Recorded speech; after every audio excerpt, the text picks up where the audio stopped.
And Justice Mary Moreau is with us now. Hi, Justice. It's good to meet you. Congratulations on your appointment. Thank you for making time for this. Thank you very much, Patsy. I appreciate it. Your appointment to the Supreme Court, I know you're well aware of this now, means for the first time in nearly 150 years, there's a majority of women, of female justices. What does that say to you? Well, it's obviously a big evolution for Canada. I mentioned before the Parliamentary Senate committees that the evolution in my own life is remarkable. That is, in that lifetime, 1/4 of my classmates only were female. In the criminal bar, very few female practitioners, and I enjoyed working in the criminal law, but there were not many of us out there. Got to the court in 1994, again, 1/4 of the court's population female. And so what we now find is law classes about half now, if not in some cases more, female. It's obviously something that I'm proud of for Canada. And as I mentioned before, I'd like to see the day where we don't have to consider it remarkable. Yeah, that's what you said before committee, and that's certainly a line that stuck out for me. Do you think, I mean, you just described a very interesting evolution. Do you think that there will be a point, for example, in my lifetime where that is not remarkable? I think so. I think so. I think the rapidity of the evolution in the period that I've just described to you is quite remarkable already. So I think we should be very optimistic that accessing these positions is based on competence, and that's the key factor.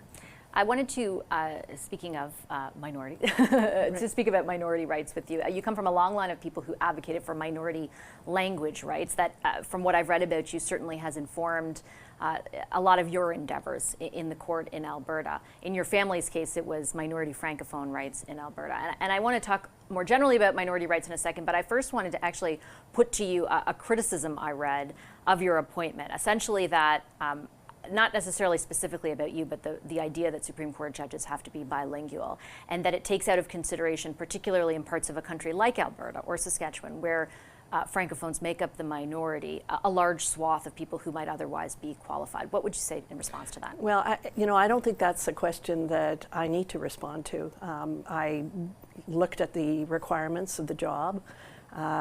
They indicated a level of bilingualism that I felt that I had. And I applied, and I don't think I comment on what the legislator or the government in power has decided with respect to qualifications. So I'm going to defer on that. Do you think your bilingualism, though, will be of assistance in this new role? Do you think it's integral to this new role? Well, I can tell you that I've lived a week, my first week, having sat on appeals. Listening to my colleagues, exchanging with my colleagues in both languages. It's been a really rich experience for me already. So I do think that my bilingualism really has helped.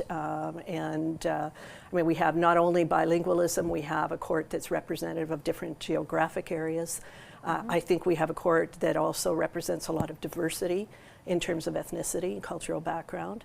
And I think that Canadians need to recognize that in their courts to have confidence in them. In my preparation for this interview, I was reading a lot of what you said in your questionnaire as well as to the committee. And I wondered if you could reflect for a second on the degree to which, in this role versus previous roles you've held, you will take into account the degree to which what you're doing and what you're deciding or what you're writing on does impact, for example, society or issues that are felt by different diverse aspects of society or minorities in society. Well, I mean, it's a bigger role. I've had the role of trial judges dealing with individual cases with some ramifications in terms of the constitutional issues that come before a Superior Court judge. I've sat on some appeals in the early part of my career as a trial judge as well with the Court of Appeal. But certainly this court has a robust function. It's not simply an error-correcting court. It's a court that looks at charter compliance, constitutional compliance. So the setting is certainly a very important one. I think that's why the questionnaire is so long and arduous, and we've got the whole interview process as well and the advisory committee. And I know it's, in its function it's very apolitical, but I know that you will be aware of the way in which different Supreme Court justices or iterations of the court have been subject to political scrutiny. And by that I mean different, depends on the year and depends on the political party, but there have been accusations of activism, for example, of judicial activism. I'm not asking you to respond to any specific instance or accusation of that, but I'm just wondering more generally what you think of the concept, this idea of judicial activism, and how you, I guess, sort of frame it as you enter this position. Well, you have three branches of government. You have the legislative branch that enacts laws, you've got the executive branch that implements, and you have the judicial branch that makes sure the laws are adhered to, enforced, etc. So when you talk about activism, you have to remember it's in the context of, generally speaking, that criticism in the context of charter litigation. And it was the legislature, that is the federal legislators, that set up the tension between the judicial branch and the legislative branch, for example, in terms of what the courts are enabled to do, and that is certainly to strike legislation or to strike portions of legislation. And so that was a decision that was made not by judges, but by the legislatures. So you don't view yourself, I imagine, as an activist, judicial activist. I don't think that judges should be viewing themselves with that particular adjective. I think you would want to make sure that you're fair, that you're considering all points of view. And of course, the big one is impartiality. That's got to be the primary one.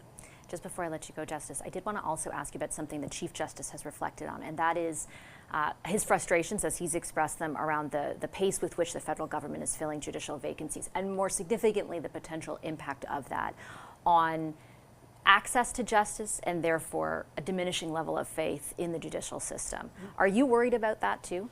Well, in my former position as Chief Justice, yes, I was, and very anxious to fill positions within our court. I can say that that has occurred of late in good measure, but it is fundamental in terms of delay in dealing with public trust, because justice delayed is, as people have said, often justice denied. Okay, I'm going to leave it on that point. Justice Moreau, congratulations again on your appointment, and thank you for making time for this. Thank you very much.